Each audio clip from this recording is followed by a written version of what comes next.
Hello, welcome to Post Commentary on my PB and Mystical Ninja starring Goemon 8% and 11157. Starting off with the Benkei reset, of course, as is tradition. So this is the first ever 111 for this game. It took me about a month and a half worth of attempts, playing about 3 days a week for 3 to 4 hours each day.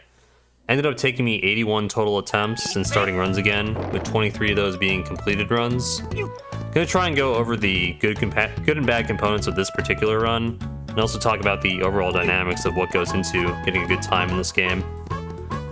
So first off, before anything else, I want to give shoutouts to the Goemon boys, particularly Zar and Shaf. Shaf being the foremost Japanese runner for this game, I ended up incorporating a lot of his strats, as I'll talk about throughout the run. So first off here, I ended up getting like instant Fuji skip. Like I go straight into the sign, then straight into the skybox. And usually it takes you like 1 or 2 attempts to like get in the sign, but I just happened to get really lucky there. I didn't get a chance at the Mokuri, which would have saved maybe 2 or 3 seconds over this insta, but like it's no big deal. Like if I could manipulate the insta there, I would do it every time. Jump up the slopes here, may or may not save time compared to edge running. And do another edge run here. So first off, the big difference here in this route, I guess, is going to be the money grind. So in previous iterations of the 80% route, you would grind up to 1120 Rio. But in this route, I'm only going to be grinding up to 1000 Rio optimally. And that's because of a different route that Shaft came up with, where you do 1 less round of grinding here, and you end up making back the money by taking a different path through Gourmet Sub. And what that ends up doing is you end up skipping a trick in Gourmet Sub that was really annoying called the high jump by just taking a different path. It ends up making the run a bit more consistent and also just like a slightly bit faster. So big shout outs to Shaft for coming up with this. It was one of my motivations for coming back, because I was like really not good at the high jump, even though I was the one that like came up with it. So yeah, the money grind. I feel like I end up getting a little bit better at the money grind by the end of this overall speedrun grind. I've never been like too great at this, but you can see some spillage here, right? But I think my split for this segment here, just the money grind segment, ends up being like one of my best without getting the Mokuri. I actually spilled a lot here. So you really don't want to miss any Rio here, because in addition to the money route being different, it also becomes a bit tighter and more reliant on drops. Because if you get good drops and you don't miss any Rio here, you can end up skipping some jars in Gourmet Sub, which saves about 2 or 3 seconds. It's not a huge deal, and again, it is like dependent on the RNG, but I tried to go for it. I ended up not getting it in this run, but it's not a huge deal. Yeah, 980 is 20 short of optimal. Throughout this Oedo too, you're going to try and see me like reduce the amount of Rio consumption to try and maybe make the threshold for skipping the jars. So I'm going to like go out of my way to kill extra enemies. It doesn't cost like that much time, but it increases the odds I'm going to get Rio drops. There's a strat you can do in this room to save a few Rio as well, but I ended up liking the consistency of just doing the initial Rio throws and going to the strat I did there.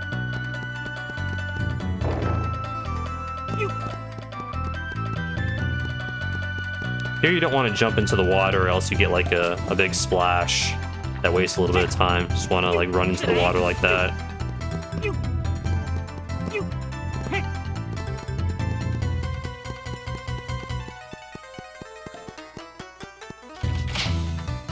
Coming up next is the tile room. I ended up having like really good consistency with a key glitch during this grind. Like I do my fake setup here. I just like throw the Rio back, throw it forward, and bam, just skip the animation, the key spawning. I feel like I got that in like over 75% of runs, when previously, like back in 2020, I would only get it like maybe 30 or 40% of the time. And see, like right here, you can see me killing extra enemies for more Rio drops. I'm actually not sure what the chance is for an enemy to drop a Rio, or a health, or nothing. One of the many mysteries of Goemon.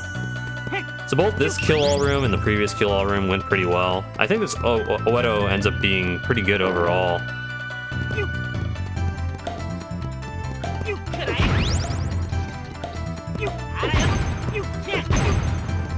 990 here. Ideally, you have like over 1,000 at this point. And previously, like right there, I would throw like 3 Rio instead of doing 2 Rio and a pipe slash to get on the ledge. Just part of the like minor optimizations I made.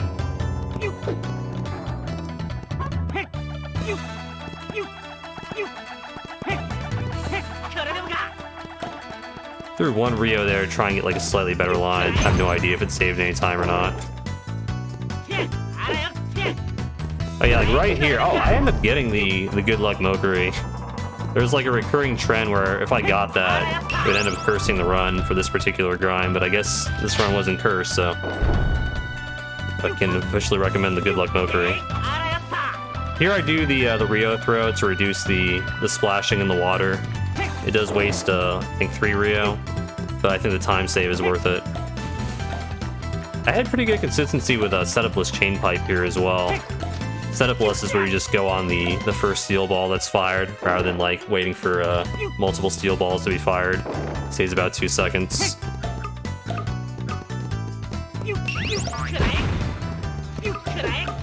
And here I figured out how to manipulate my camera so I was able to get the drop off of the enemy you kill in that key room.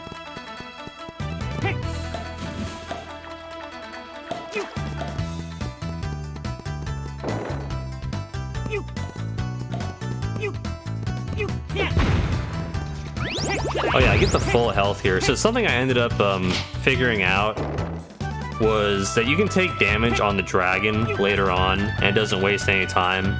And there's like no risk of falling off. It was previously thought that taking damage on the dragon was too risky, because it would like cause your guy to glitch out and you had a chance of falling off.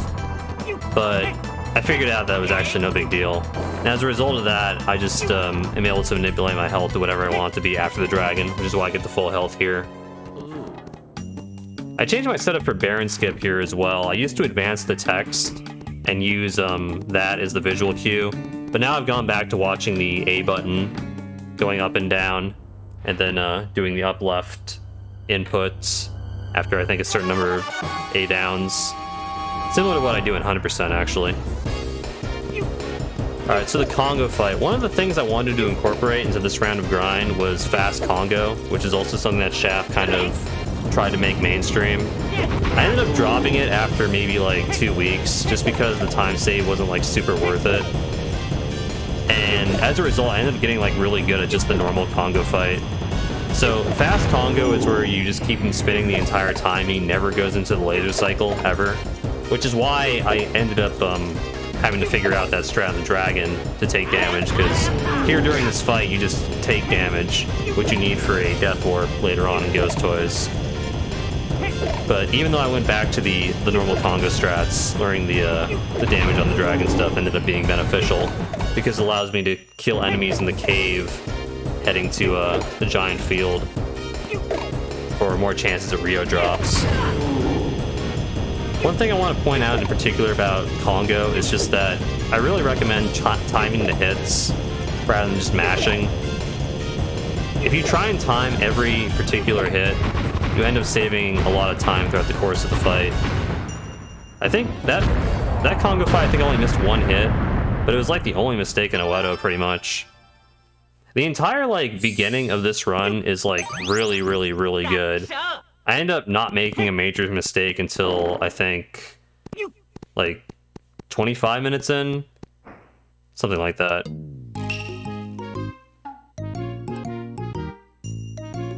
One thing I wanted to do for the grind this time around was learn the timing of all the text boxes in the game. Maybe have like a notepad document for when to concentrate the mashing. But I ended up being like way too lazy for that.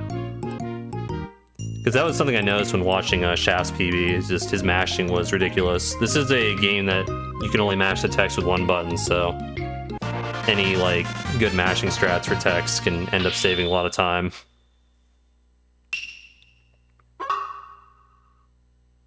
By a lot of time, I mean maybe like 2 or 3 seconds over the course of the entire run.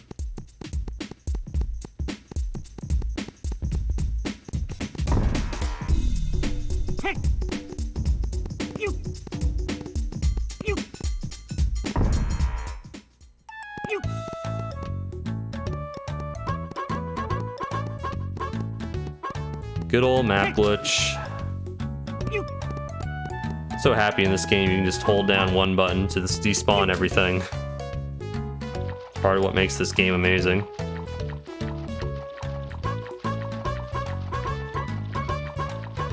Usually in this section of the run, I would just end up looking away and just like start doing other things and just hope I'm actually doing a edge swim here. The most important thing is I'm trying to time the weapon swaps to the beat of the music.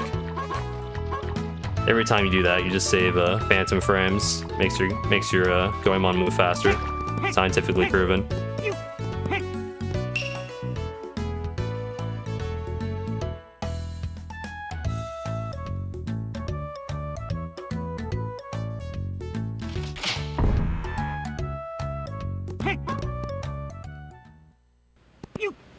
I end up doing the 2 Rio throw strat here. I considered switching to a method where you don't do any Rio throws to save a little bit of money, but I was too inconsistent at it to cut across the gap there. So you can see here, I end up getting, 2 health drops. Obviously, I want the money drops. So if I didn't know how to take damage on the dragon, I was at full health. This would be pretty bad, and I would have to like take damage like elsewhere and be kind of slow. But being in full health here is no big deal.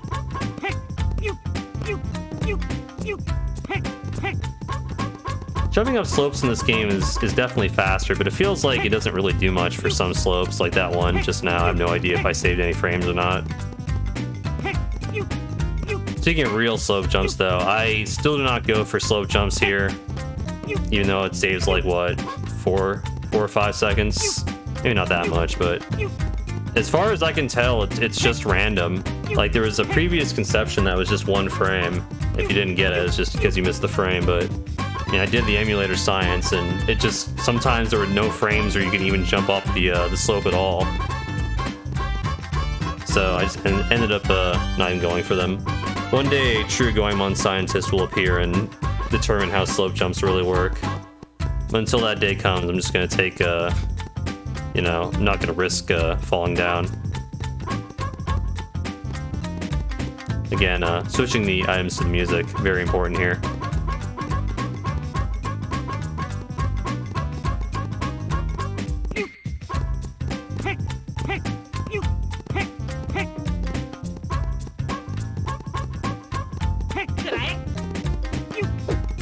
To this day, I still don't know if jumping up this slope is faster or if getting the edge run is faster.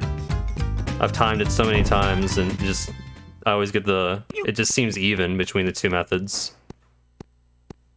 We may never know. Ah, it's Lady Yai, the Kunoichi. During this round of grind, I also started referring to this character as Yai instead of Ye in terms of pronunciation. I'm sure Zara will be happy. Yai just sounds better anyways. So here I don't advance these text boxes because it doesn't waste any time. I like people to enjoy the story for these particular 3 text boxes. Because you have to wait for the camera to pan anyways.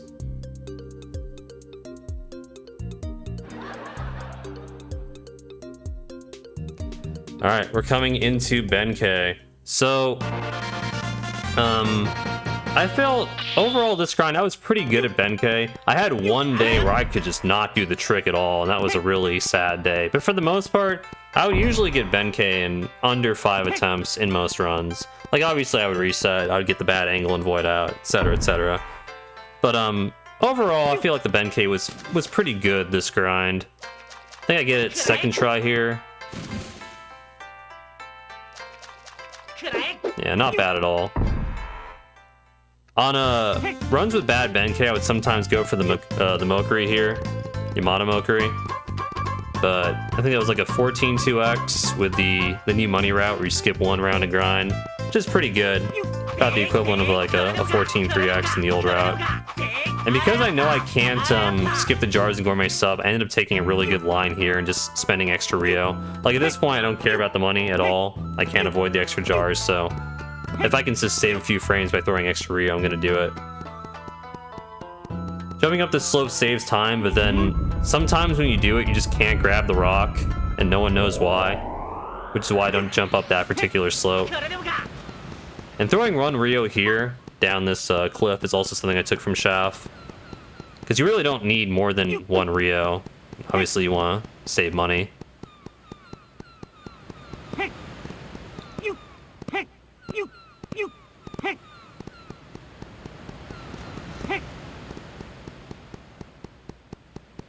That's pretty good movement there, actually. Clean edge run.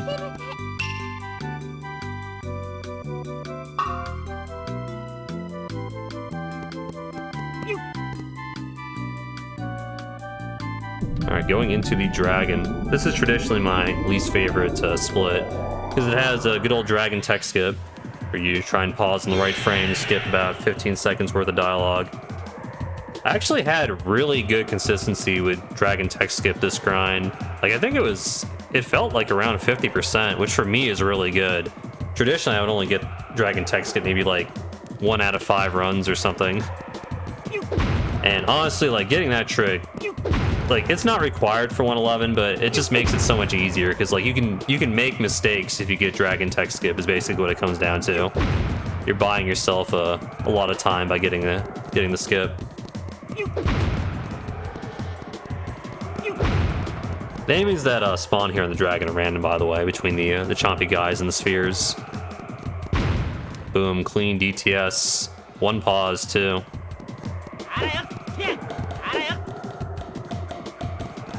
So now I'm like, oh wow, I actually got the trick, and Benkei was good, Ueda was good, but wait, I have to take damage. So the key here is, after you like slam yourself into the mind control robot, you just don't move Goemon at all while he's flashing, and then he won't like fly off the dragon.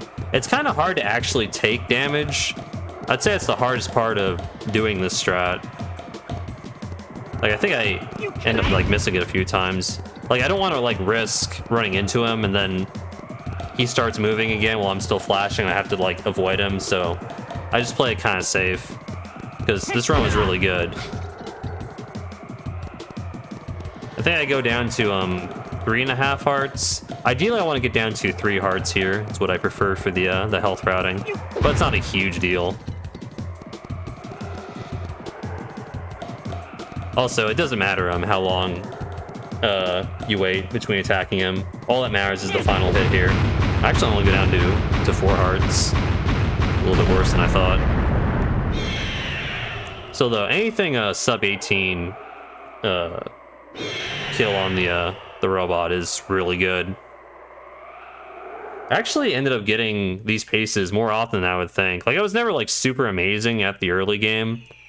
Typically, I would either get like a good Ueda, a good Benkei, or I get dragon tech skip, but only like one of those 3 things, and this run has like 3 of those things. And this is like maybe like the 4th or 5th time that happened during this round of grind. But in exchange, I ended up having a lot worse like mid games, I would say. Whereas previously, I would say I was not that bad at that section. But it is what it is.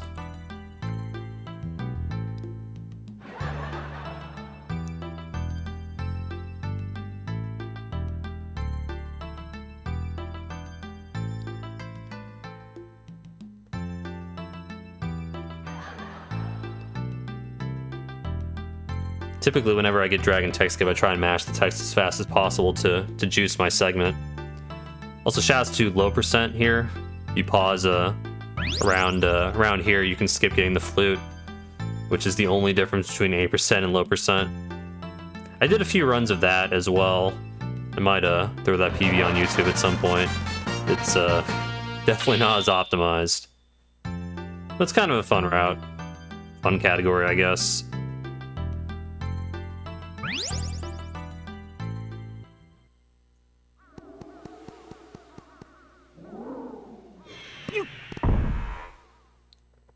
Go back here to set the warp point, of course. Now it's time for the Compura Mountain climb. I feel like my movement in this section ended up getting pretty good over the course of the grind. I still didn't do like the super optimal strats where you kind of like jump against the left wall here. I just like couldn't save time with it consistently. That's why I'm like a little bit far away from the wall. I feel like I would just get stuck and lose frames, and then I'd tilt over losing like, you know, 0.2 in a game that is not at all about movement, because this game is just entirely about how many tricks you get. Do I end up doing the edge run here at the top of the stairs? Was I feeling bold? Or did I abandon it? No, I abandoned it. Wouldn't be able to handle it if I didn't save time with that edge run. Alright, now we have Fire Rio. The only reason you need Fire Rio, by the way, is just to open Ghost Toys. You end up using it in a few other spots in the run, but that's the only place where it's absolutely required. Now we're going to go back to Oedo to head to Festival Village. So this is the 2 Zazen route that I came up with, when was it, like 2 years ago at this point? Something like that. Previously you would go to back to Foky Poke to get the mini Bisamaru trigger to get slide early, but I realized it was faster to delay getting slide, so you would only have to visit Zazen twice, which saves a dragon warp. Ends up making the run a lot better too, in my opinion, because you get a lot of the harder stuff out of the way first, including the mermaid minigame, which can just end your run for reasons that no one will ever truly understand. Right there too is another section where you can not use any Rio, but I was inconsistent with it. That movement right there is actually kind of non-trivial. In my previous PB before this, which I think was like a 112.04 or something, I actually messed it up pretty bad. Had to like deliberately practice it. I think this run ends up actually having pretty good movement overall. Like if I was just a little bit sloppier, it wouldn't have been 111, which is kind of funny.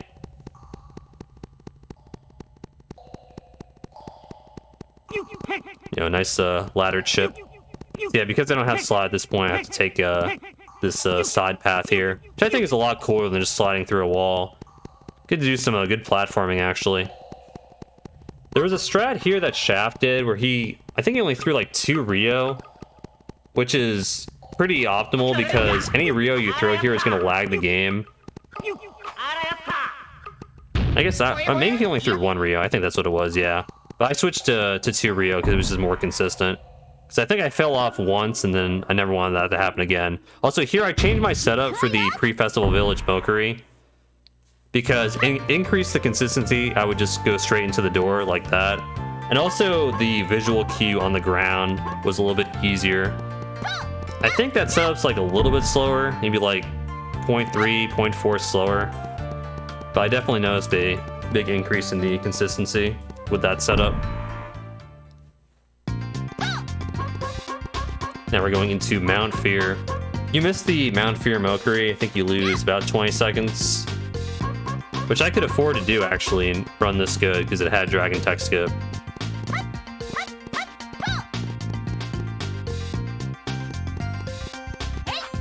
But I ended up getting it. Kind of a bad landing spot. Something like people don't really talk about with the Mount Fear Mokery is that the landing spot's actually kind of important. There's probably like a 3-second difference between the worst landing spot and like getting pretty close to the door, or even going like directly into the door. And now we mash text while we talk to the witch and give her 300 bucks. I think I need 690 Rio or more to be able to skip the jars in Gourmet Sub. And here I'm going to have 671. But again, it's not like a huge deal.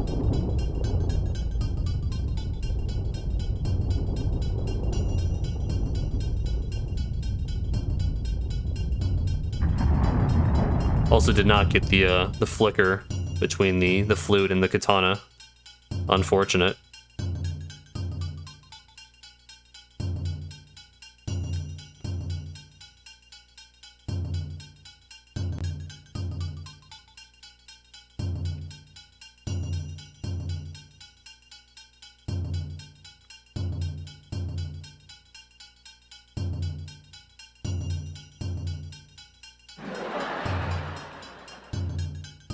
See the 1 in the text box means it's time to go. Pretty good Mount Fear return Mokuri as well. So again, at this point in the run, really the only mistake at all is getting second try Benkei, which is not that bad at all. I guess I did miss a hit on Congo, but like this run is like incredibly good at this point. I think this is my best run ever up until this particular point. Although I've had runs that were like kind of similar.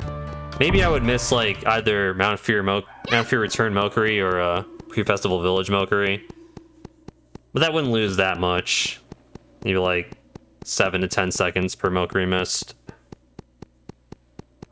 Again, as a reminder, in case you're unfamiliar with the game, every Mokuri is 1 frame to press the B button to get the zip. I practice the Mokuris a lot this grind, as I do whenever I play this game. Having access to the debug menu to be able to quickly practice the Mokuris helped a lot. Now it's time for the mermaid minigame. So, what did I say I did? I think I did 81 attempts, 23 completed runs. I got the mermaid soft lock twice during this grind. I think maybe like 25, 30 runs actually made it here. So, you could figure out the odds on that. Really wish that was understood while the game would just crash. Or soft lock, I guess, and there's nothing you can do about it. I actually lost a really good run to the soft lock once. Like, one of the runs was like kind of whatever, but the other one was actually good. I was like heartbroken that day. Had to like sit there for like 15 minutes and collect myself. But I overcame it. I'm glad I didn't get it on, this run, which is my best pace ever. That would have been even more tragic.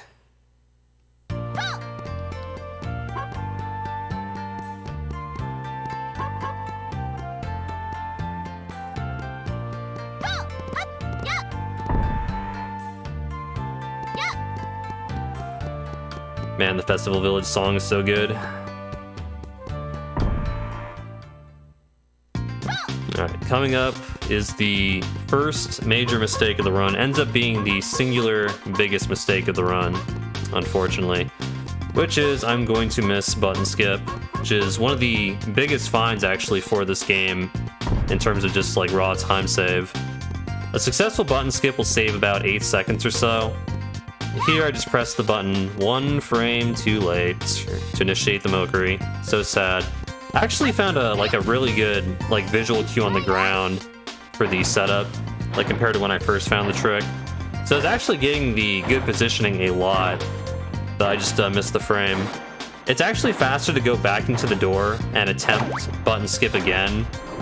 But because the run was so good, I didn't want to get into an infinite where I just kept missing the trick, because that actually happened to me a few times where I would just sit there and keep retrying button skip. I would just keep not getting it, wouldn't get the Mokuri at all, and I would just lose my run. This time I was like, nope, not going to bother, just abandon it and move on. So by not getting the Mokuri at all, and obviously no button skip, I ended up losing like 20 seconds here. Also, something I wanted to incorporate for this section was getting to Gourmet Sub in 24 pumps, but I ended up getting stuck on the wall there, as you probably saw. So it ends up being a disgraceful 25 pump to Gourmet Sub, wasting about 1 second. It's one of the minor movement optimizations to try to make, which, probably doesn't mean much. Anyways, that doesn't matter because this Gourmet Sub ends up being the best part of the run, easily. I think this was the only gold segment I got in this particular run. Right there, just first try mermaid clip. I wasn't having super great success with mermaid clip. Usually be 3 tries or worse. Also right there, I did B swims to get up here into the upper section, which is also something I took from Shaft, instead of doing the A swims. And this is the different path through Gourmet Sub, which is where I'm going to get the rest of the money. I'm going to get up to 800 to be able to afford the cucumber, which is obviously required to beat the game. You have to do a easy chop twice in this route. My setup for it is kind of slow, so if you're really good at easy chop, this route would save you even more time. I do a little setup there to perfectly time the fire Rio shot into the first guy. I love how the second guy is just facing the wall, not even trying to attack you. There's so many good things about this gourmet sub route. It's really tempting to just jump across the chopstick there, save like 2 seconds, but if you fall, you just feel like an idiot, and it's just not worth it. Like, gourmet sub isn't a particularly hard dungeon, especially with this route, but it ends up going so cleanly here. So yeah, I need these extra jars. Those two are the ones you skip if you're on the good money route. But I actually broke them open like super cleanly.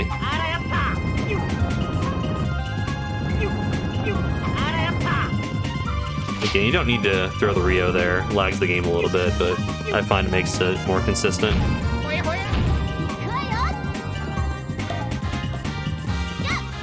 Here I definitely don't want the health, of course, because I want to get my health down to about 1 heart optimally going into Ghost Toys. No, 1.5 hearts, yeah, 1.5 hearts.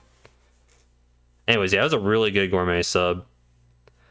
So I don't go for this first tech skip here, porn tech skip, because I wasn't that consistent with the Mokuri towards the end of the game, which is what skipping this text allows you to go for, which is kind of complicated. I have a video on it, but I just didn't bother because I didn't want to pause early and waste 3 seconds. This tech skip here I end up getting. I was actually very consistent at that tech skip when previously in the past I would not be that great at it. I think I like found a better visual cue looking at the top of Kitty Lily's like headpiece or whatever it is, waiting for it to be in like the center of the screen.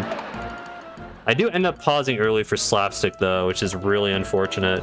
Slapstick is one of my most consistent tech skips. So not only do I not get the time save, like the 7-second time save of skipping this text, the early pause means I waste an additional 3 seconds, which kind of sucked.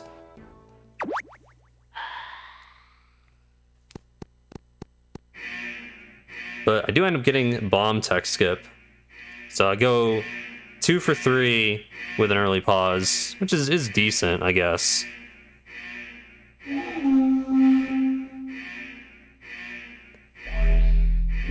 I think the first one, the Ojisama tech skip, saves like 5 seconds or so, and the bomb tech skip saves like 4.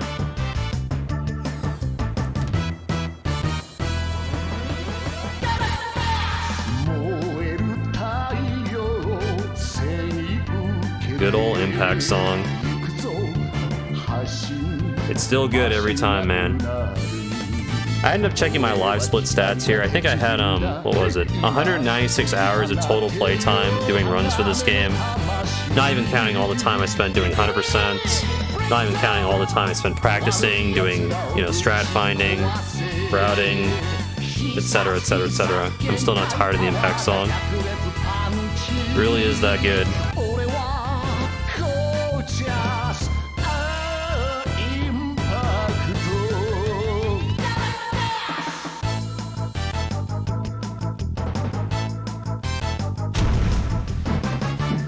Something I kind of wanted to do with this round of grind was investigate the runway tech developed by our very own Fred Flintstone, I believe is his name.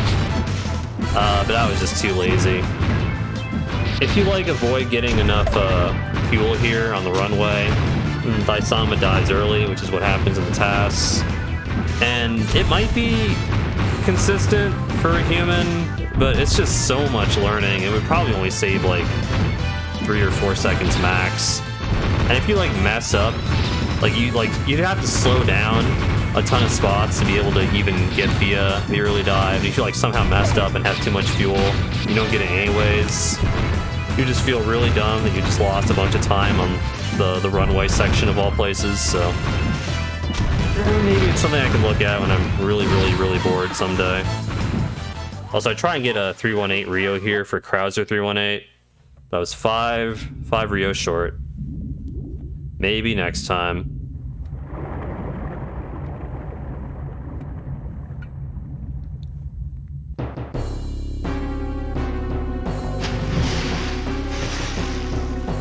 Thaisamba 2. Don't worry about what happened to Thaisamba 1. It's not important. I do these punches here to set up the chain pipe grab here. Let's see anyone else do that. It works out pretty well. I think most people just try and feel the chain pipe in their bones.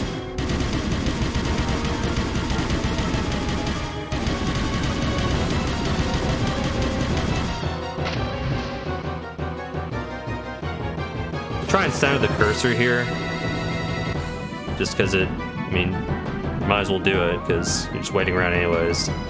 May or may not make the fight more consistent. Probably does nothing.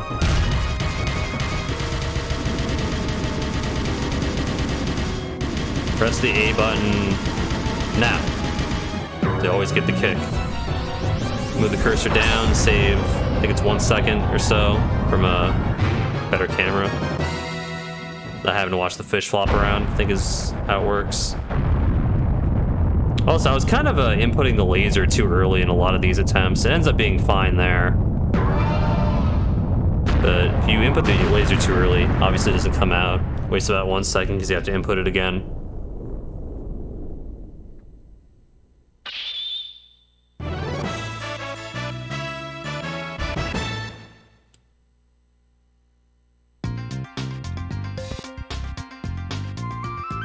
No swag here with letting go of map glitch right before you go to the map screen. That strat's too scary. I don't do like any cool swag strats in this game really, other than of course changing the items to the music. Czar does all the cool stuff because he's so good at the game. I'm just boring. I don't want to lose the run to something stupid like that.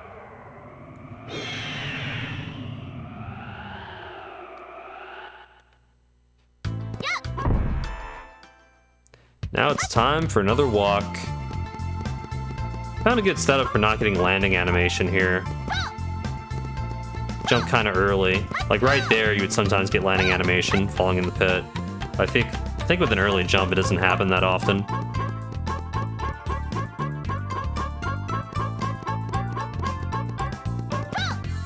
Coming up is the only instance of time stop in the run. Activate the flue and then press Z near a ladder. Reduces some lag. I think it only saves like 1 second or so.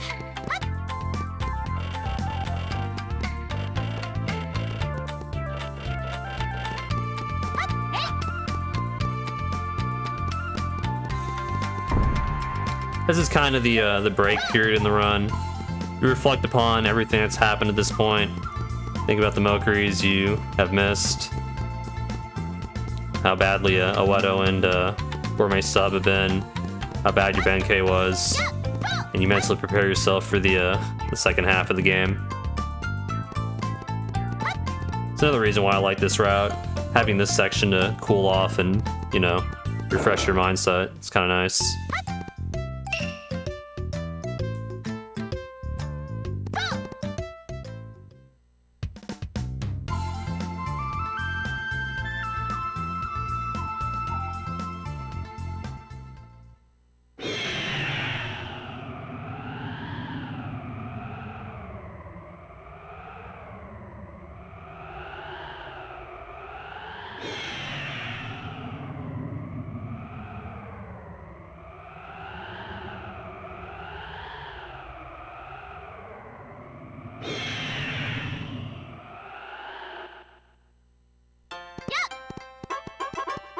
Now we're in Zazen. Zazen 2. I found out that swapping to Goemon here in this hallway is actually a little bit faster. Whenever possible, you want to switch characters at the start of each room because it means you don't have to do an Excel jump, which you may or may not time correctly. Because whenever you enter a room in this game, your guy kind of like moves forward a little bit on his own at not full speed. But if you switch characters, then you're just locked into place and you'll be able to move at full speed after switching characters.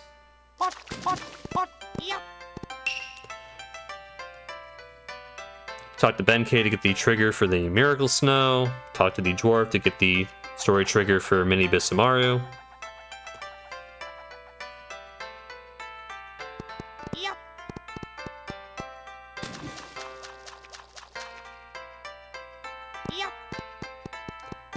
Map glitch here just because you can. I don't think map glitching in that room actually saves like any lag frames or whatever. Also here, I don't get the jump off the ladder. I practiced that too. Saves like, you know, a half second or something. But I pressed the jump button too late and he just climbed up. So sad.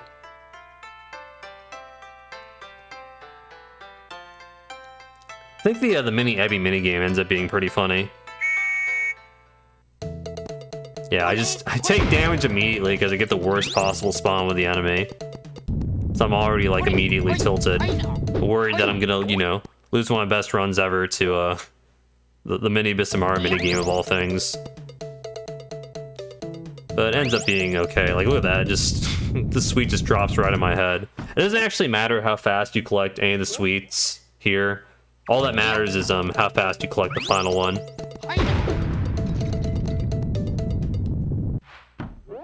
Something I ended up doing too as well is when I would have full health, which obviously I don't have here, I would get seen on purpose towards the end. That way I'd be able to see like the entire field, which would allow me to react to the final sweet spawn better. I didn't notice like any time loss from like lag from the explosions happening, so I think that's a good strat. Also, that was a really good final sweet spawn. So even though it started out kind of bad, ended up being pretty good. Something I also recently learned, even though I've been running this game for like 4 or 5 years, is that you can just hold down after this dialogue and you like automatically run to the door. Previously I would always like mash jump and like manually try and move the stick, and it's just not needed at all. You just hold down. Really is that easy. And now it's time for slides. Slides were okay this grind. I had a few runs where they were super good, and I had a few runs where they just completely fell apart. Slides ended up being pretty average in this run, I think. Started off strong with the cucumber slide. Oh, something I went back and forth on a lot during this grind was where to use guaranteed setup to just guarantee you clip through the wall. Like right there, sometimes I would do the guaranteed setup, but I ended up not doing it for the cucumber slide because A, it just wastes time because you have to wait for the slide animation to finish, because that's a section where like if you slide up against the wall, you're just like wasting time. And two, just because guaranteed slide is just harder, I don't really want to do it in spots where I don't have to do it. Here I definitely want to do it though, because sliding off the hedge is just too inconsistent.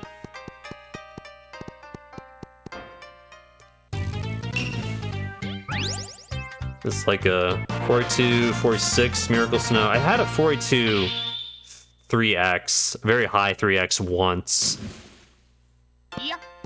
But I think until this point, this is my second best run ever. Yeah. And really, like, the only big time loss was button skip. And I guess a slapstick tech skip. Now it's time for Lottery Road. I actually had a lot of trouble with Lottery Road this round of attempts. I don't know what happened. I didn't used to have this many issues. I think this slash ends up being fine. Yeah, that was good. But like, for Bison 2, I went back and forth between a few setups. I ended up going back to my old setup here. But like, it takes me a long time to actually get the slash here. I think it was like 4th attempt. I'm really happy I got it, but it was kind of slow. Also, like, I switched to Ebby here out of, like, Superstition, because I was missing Bison 3, this next one coming up, a lot. I do end up getting it, which is very nice. I don't know, like, I feel like just switching characters early is just, like, a placebo effect. Optimally, I think it's still better to switch characters in the Bison 3 screen itself. The Hoggy Slash, I think is what it's actually called. And here I just messed up the Superman. I realize now, looking at the tape, I was just like too far forward on the rock. You want to be like back here to really guarantee you get the Superman. And like I failed the slide initiation a few times, end up wasting 10 seconds on that rock. I think what I was thinking at the time was like, oh wow, you know, I finally got 3 for 3 again, even though the second slash was kind of slow. Just need to get Superman. Haha, JK, just wasted 10 seconds getting Superman. Now it's bad again. This is what I was talking about with kind of bad mid games in this run, and also most of the runs I had during this round of attempts. So, you know, this run definitely has a lot of mistakes. There's going to be more mistakes coming up too. Really, the only thing this run does exceptionally well is just it has a really, really, really good beginning, and it hits, you know, all the major tricks, which is all you need for a 111.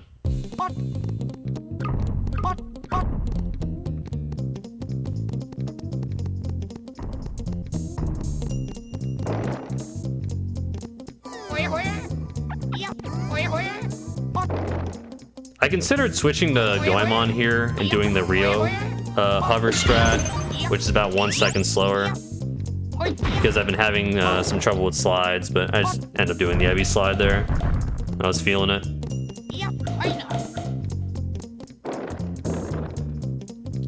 Here I'm going to take damage on the spikes on purpose to fix my health. It's not faster to do this if you have proper health routing. Which again, you know, it comes back to the dragon. I need to get hit like one more time to be able to avoid that. But getting hit on the spikes isn't that big of a time loss. And it makes the room a lot simpler to navigate.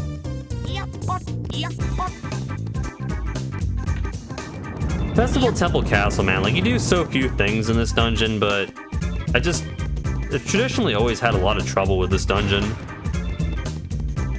It feels like either the initial slides go poorly, I mess up the flutter, I mess up Sarami.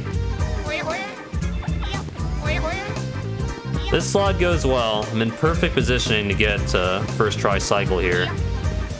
And I don't get it. I think what I ended up realizing about this trick was that for my setup, I need to wait a bit for the kite, I believe it's called, to fully like finish its rotation, and then I jump. And also I think my alignment was a little bit off as well. So missing that cycle wastes somewhere between 6 and 8 seconds, which is unfortunate because again I had no excuse because my slide was so good going into it. Oh, I got off in 2, nice. Something I realized watching Shaft's tape is that if you press the jump button early in the water there, you get an anti-grab jump, so you get more height, so you're able to proceed to the boss room faster. And if you do it properly, you can get there in 2 jumps. Again, it saves like almost no time, but it's kind of cool.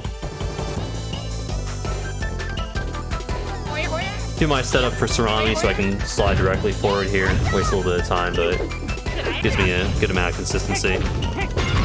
Have some trouble hitting Sarami initially there, but I think the rest of the fight's good. Move to my patented spot to make sure Sarami gives me the good height.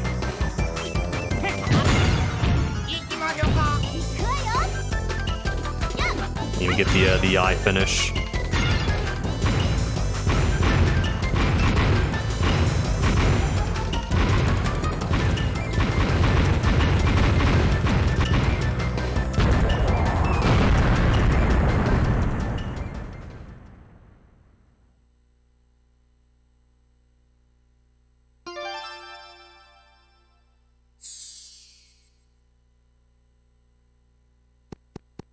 Also try and end as close to the miracle star as possible. Ooh. You can technically land on the ground, but that's like way too hard. Do I get the tech skip? Sure do. When I got that tech skip, I was like, oh wow, I could probably actually get 111 with this run.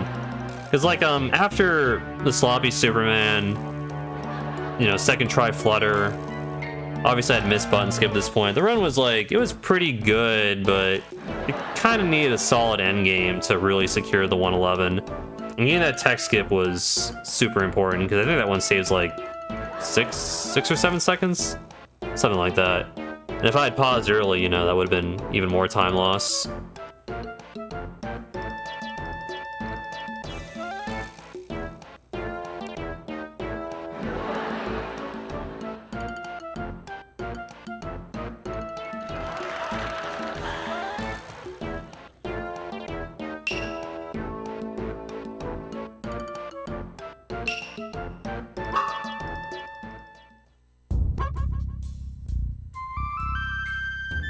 Now it's time for Ghost Toys. Kind of like doing Ghost Toys last. Like, once you get past the initial slide gauntlets, Ghost Toys isn't that difficult compared to some of the other dungeons in the game. So it's kind of nice leaving it for second to last.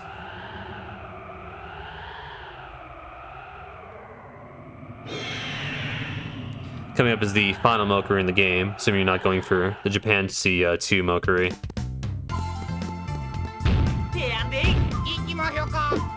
And I do get it. So yeah, the only Mokuri slash I end up missing completely is just a button skip.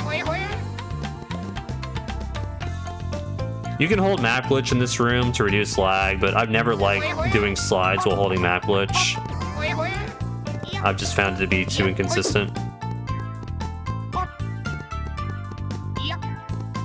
I probably will not ever change that.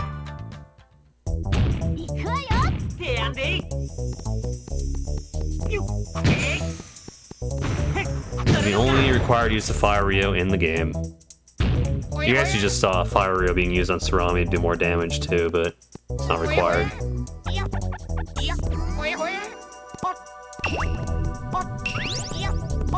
Cat can be skipper. Whenever I do the buttons here for the crane, all I can ever think about is, when is Zara gonna learn how to properly do the buttons, man? I think he's been speedrunning the game for 10 years, still does reverse buttons. It's really not that hard. Some pretty easy visual cues.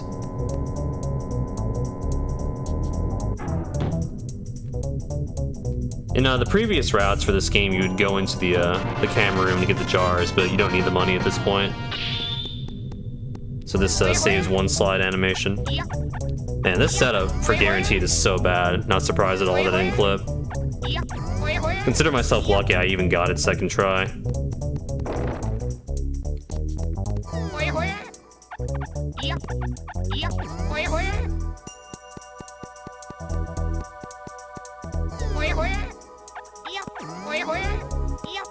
These slides ended up being pretty good overall, but I think on this segment, I was running up against a gold this time. I think I ended up losing like 8-10 seconds or something like that, something ridiculous. Even though I got the tech skip, I got the Mokuri, and overall the slides were fine. Something I realized is that it's just so easy to bleed time to slides in this game. Like, you don't feel like you're losing that much, but you really are. Like, it's easy to obsess over the Mokuris and the tech skips, but there's definitely something to be said about just sliding cleanly and consistently throughout the entire run. I slightly optimized this kill-all based on what Shaft does. I think I changed the order of the ghosts I kill. End up going down to 1 heart here, which is what I prefer. Half a heart is like truly optimal, but if you end up making a mistake in this room, you'll just die early, which is among the dumbest ways to lose your run.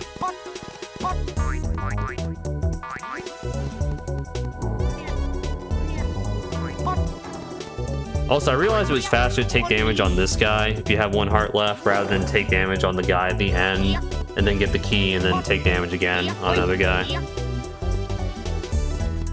This is the most unfortunate part of the Ghost Toy second half. I'm unable to get this clip onto the rope. Man, I end up getting a 5th try. I was almost always getting it in like 3 tries or less, which would make it faster than doing the water slide strat. So I'm kind of, it's kind of sucky that I was able to give such a poor showing of that strategy, because it's not that hard. It's a pretty easy visual cue, and usually you only need like 1 adjust to make it up there. But you can't get everything.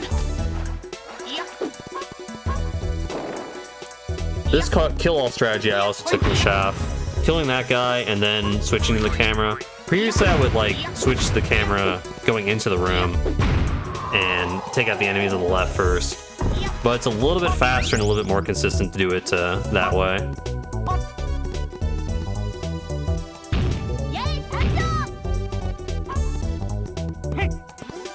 Oh wow, I don't do any crawl strats here.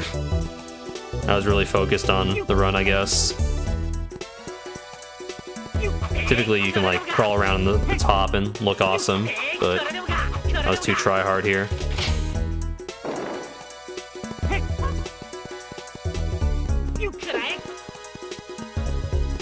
The rest of this Ghost Toys ends up being pretty good, if I recall correctly. Good D-boosts on the rope. Want to get your health down again for the second Death Warp. Do my strat here where I Rio hover across the center. Get hit there on purpose, actually.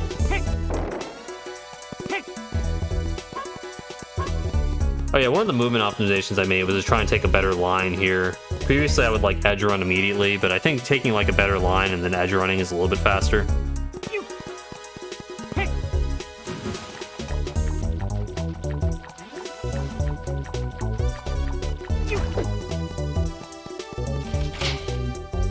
I like to be at 1 heart going into billiards just in case I make a mistake, because again, like if you die on billiards, the run's just over in the dumbest possible way. I think I changed my billiard strats a little bit for this grind, like how I take out the 6 ball. Yeah, like I line myself up with the pocket and then I throw the Rio. That was a pretty good D-boost off the 8 ball. Ideally, again, you go into this room with half a heart, but if you want to play it safe and also go kind of fast, you just try and get hit on the 8 ball as you knock it into the pocket. And now you're at half a heart here for the Death Warp.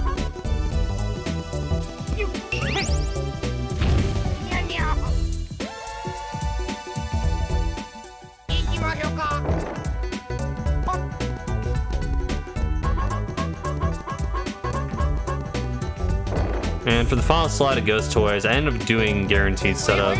I've been blocked too many times by this slide to risk not going for it.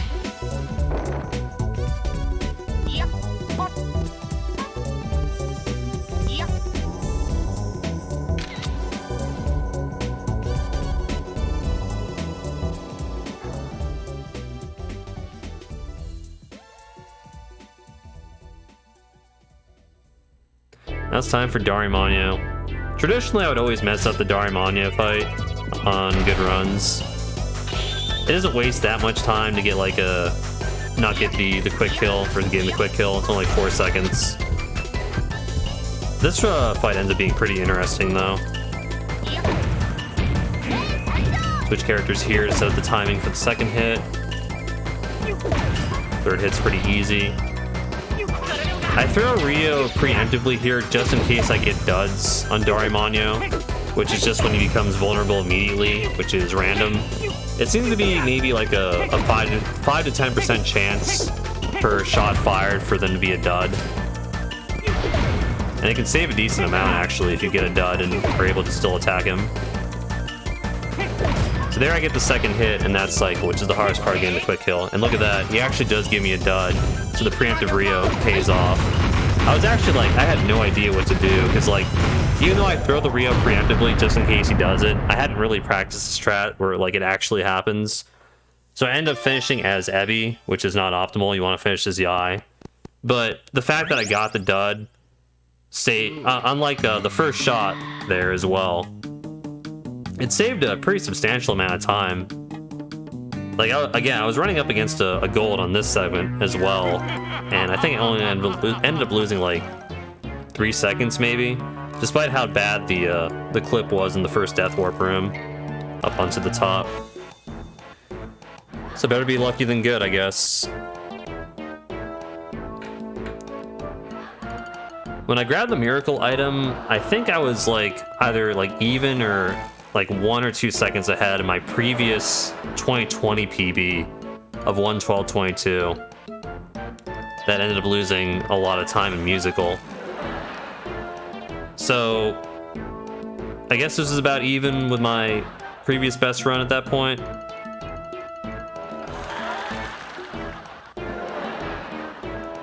But as you might imagine, the musical castle ends up going a lot better.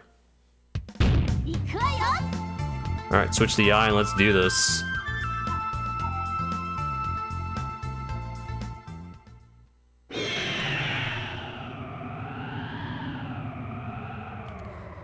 So let's see, how many runs did I actually get to musical castle that had like realistic 111 pace during this round of grind?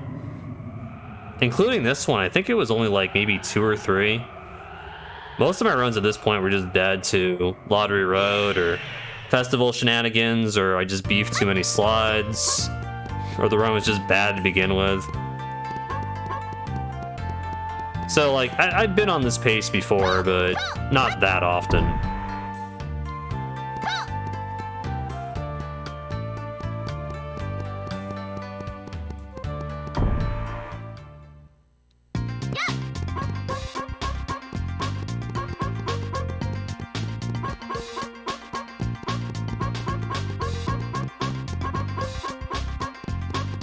Still gotta swap the items to the music, though.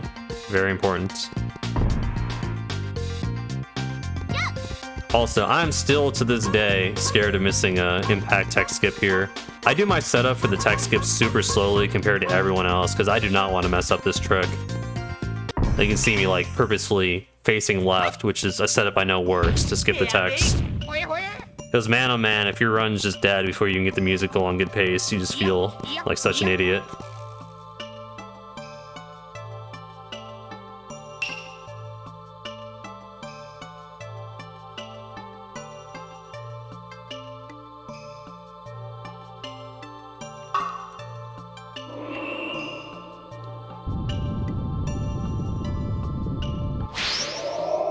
Alright, musical castle. At this point, I'm just like mentally preparing myself for everything to blow up.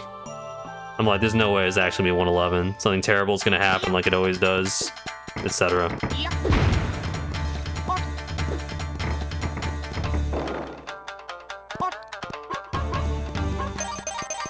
For a little bit of consistency, I end up doing guaranteed setup for this first slide. It doesn't waste that much time, I don't think.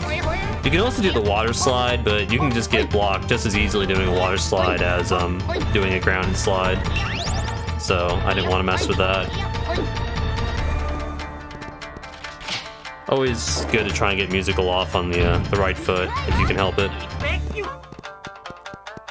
So the fan room, the French-Canadian room, this ends up happening to me. I get landing animation like right there. That's incredibly rare. But somehow I still make the fan cycle. I was like so confused when this happened to me. Like, first of all, I got a landing animation where it like almost never, ever happens. I think it's happened to me like twice in practice, like ever. Never in runs. But I thought I had wasted so much time that I wouldn't be able to make the cycle. But then I did. I was like, oh, okay. I'll just roll with it.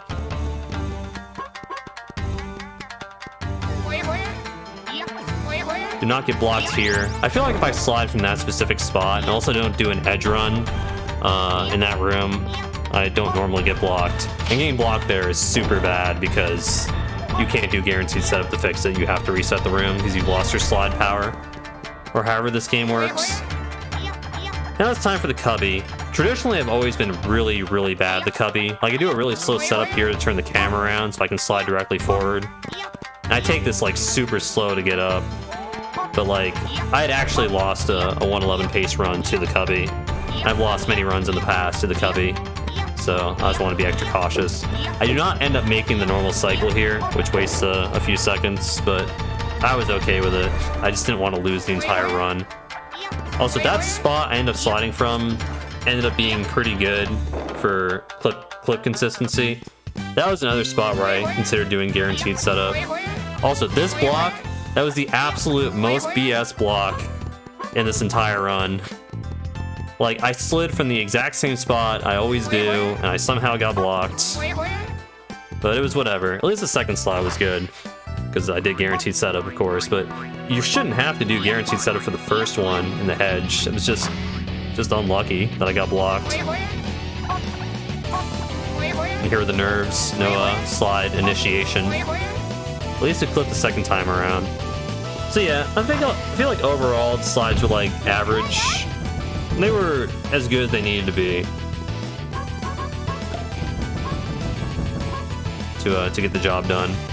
Switch to Yai in this room, so I'm not in danger of getting attacked by the roses. And also, just having Yai out for musical tech skip gives you a better visual cue for the trick. I think I've seen most everyone switching to Yai for the better visual cue.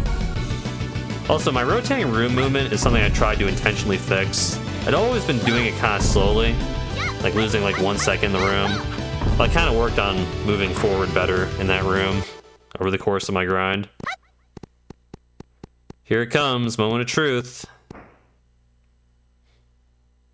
I did indeed get the trick. Because if I did not get the trick, I would not be doing post-commentary. This trick saves, oh, what is it, 23 seconds or something? Which is a lot of time for a one-frame trick at the very end of your run. In case I didn't mention, all tech skips are one frame. Just like how all Mokuri slashes are one frame, and how, you know, slides are kind of one frame, but not really. Mystical Ninja starring Goemon's a really good speedrun, man. It's just, can you hit the frame or not? Man, I remember when I actually hit that frame in this run, I was like, I could not believe it. I was like, oh my god, I can actually do it with this run. The only run I had that was 111 pace going into the tech skip was my 2020 PB of 112.22, and I missed it. I was like, oh well, could have been 111, but you know, would have been too good to be true. So the fact that I was able to get it on my second run ever, that was 111 pace, get the tech skip was pretty good.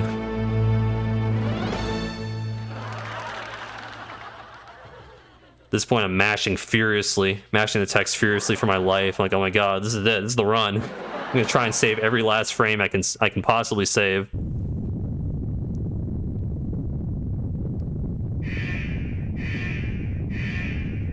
Like, the thing about this game is, like, in the back of your mind, you're never like super nervous because musical tech skip is just always there. It's just always present. And if you're just one frame late, one frame early, you're gonna lose 23 seconds if you're late, 26 seconds if you're early. It's like, well, if your time is super optimized, then you probably can't PB anymore. Like, technically, if my run was like perfect, I wouldn't need musical tech skip to get a 111. Like, let's just say I had not missed button skip or whatever, then maybe I could have missed it and still gotten it, but, you know, that's so unrealistic to ask for everything. Like, this run had plenty of mistakes. I pretty much pointed all of them out, but I knew I didn't need a perfect run for 111. I just, you know, I needed most of the things to go right, which is just what ended up happening. Only missed one Mokuri, even though it was a very important one in button skip. You know, average, maybe slightly above average slides. Pretty good tech skips, actually. Yeah, actually, the only one I missed was slapstick, although it was an early pause. And didn't make, you know, some stupid mistake elsewhere that wasn't frame-based. I think the dumbest mistake I made that wasn't dependent on a frame was probably oh, nice fall there, by the way, on the runway. I take it until I was, like, so nervous. Could barely contain myself. Fortunately, I didn't lose that much time. But I feel like the only, like, big mistake I made that wasn't frame-based was a second try flutter in Festival Temple Castle. Yeah, and Superman, I guess. You know, that involved in Nebby Slide.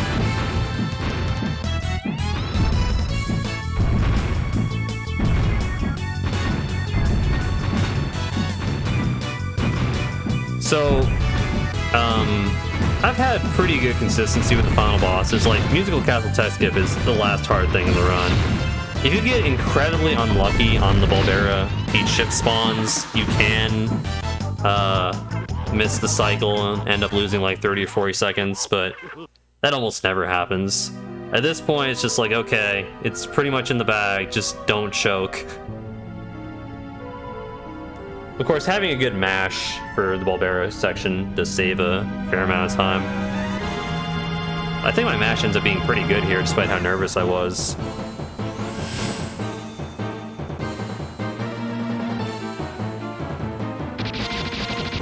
I'm kind of like aiming at the wrong spots, but like the consistency of the shots is pretty good. Yeah, 565, that's pretty decent. I take out all the peach ships there, which means I can go in the next cycle. Also, where I place my cursor here is a good visual cue for firing the laser. Like, I look at the thing in the center when it passes a certain point on the ship. With my cursor right there, I can get like pretty close to an optimal laser.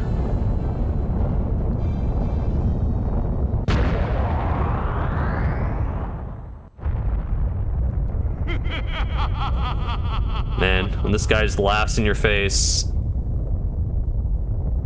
you know, plays the scary music, and you're on the run of your life.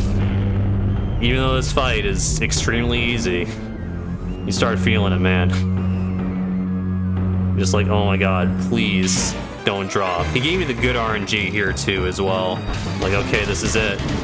3 punches, and it's just do the auras, do the infinite punches.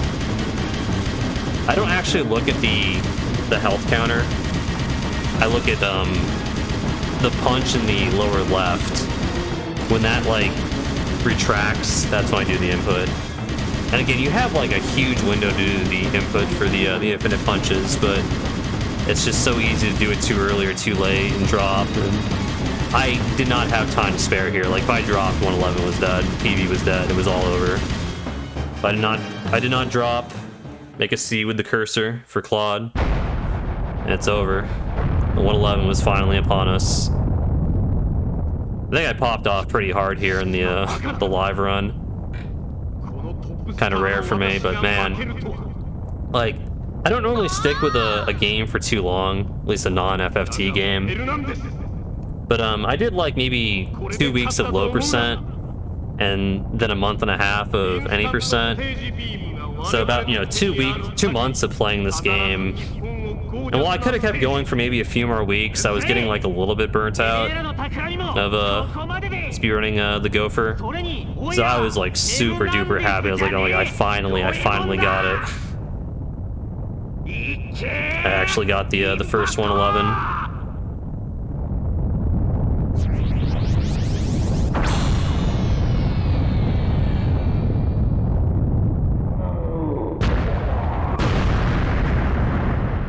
GG. At the time, I actually thought it might have been a 111.58, but upon retiming, it was in fact a very high 111.57, which is what my splits said at the time. There it is. So yeah, like 110 is possible, but it's going to be a few years before anyone even comes close to 110, if it ever happens. Like, you have to be super dedicated with the strats that are currently known in this game to even approach 110, so like I knew this was the last full minute increment for Goemon 8%, so I was super relieved when I saw my timer had the 111 instead of the 112. Arbitrary milestones in speedrunning are all we have for us sometimes, you know? So when you hit them, feels pretty good. So yeah, what else to talk about? Again, shouts to the Goemon boys. Goemon community is actually one of the best communities in speedrunning, if you're unaware.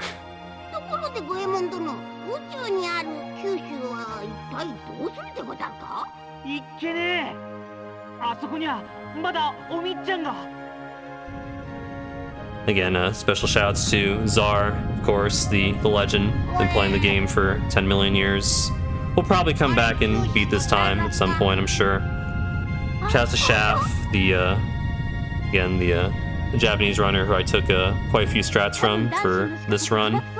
We'll probably also get 111 someday. I feel like the realistic max for this category at the moment with current strats, it's probably going to be sub 111.30. To ask more than that would be kind of ridiculous. Like, yeah, you know, if you got every trick first try, if you didn't make any mistakes, if every slide went well, sure, you could get a 110, but it's just so much easier said than done in this game. Like, this game, it doesn't have any meaningful RNG, even though I did get quite lucky on Darimano. Like, this probably wouldn't have even been a 111 if I didn't get the Darimano dud. But at the end of the day, it's probably only like somewhere between like 8 to 10 seconds of variance due to randomness when you count, you know, the money route and Darimano duds, where the Twal goes at the end, sweet spawns in the mini game, things like that. But the execution requirement in this game is just, it's so absurd, man. This game asks so much of you, and you're just only one man or woman or whatever. You're one person, and to actually try and get everything in one run, it's just, if you have nerves of steel and you're an execution god, you can do it, but I'm certainly not either of those things. I guess, you know, have those things in regards to keeping your nerves in check. Anyways, yeah, credits time. I think I've touched upon everything I want to touch upon. I did do this commentary in one take. I'm not going to edit it because I'm too lazy. So, you know, if I stuttered or said the wrong thing, then oh well.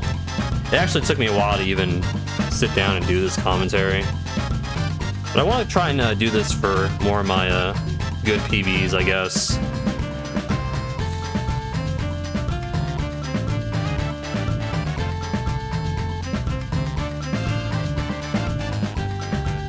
And yeah, I think that's all I have to say. Play Mystical Ninja starring Goemon. Never played the game before. It's an amazing game. It is available in English. If you like speedrunning and you want a good challenge, I would recommend this game. Even getting like a sub 120 in this game is not easy. Hell, even getting like a sub 130 in this game is not easy. But it's a lot of fun. And the thing about it is, like, you always know you can do better.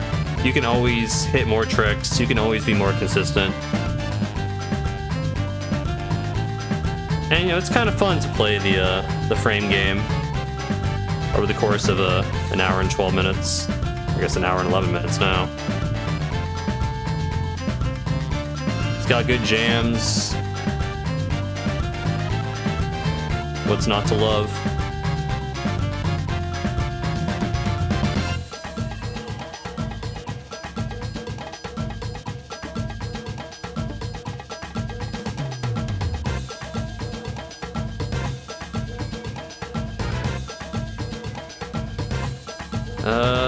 So yeah, I think that's it. My only regrets with this run was that I couldn't show off button skip, and the rope clip in the first Death Warp room in Ghost Toys was pretty bad. Everything else, you know, kind of understandable mistakes. There's the bad Superman, there's the bad Festival Temple Flutter setup, but can't have it all. At least the beginning was good.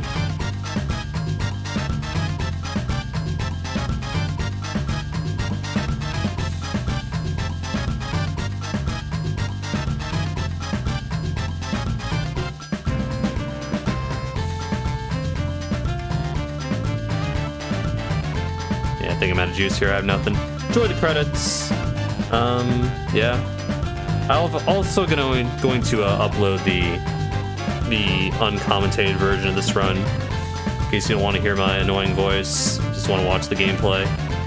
So check my YouTube channel for that as well. If you want to watch the run again, but without someone talking over it. Always try and make that available. I'm sure I'm going to link the live run as well. You can hear my epic reactions. Yeah. Mystical Ninja starring Goemon owns. Play the game. I'm out. See ya.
Plasma!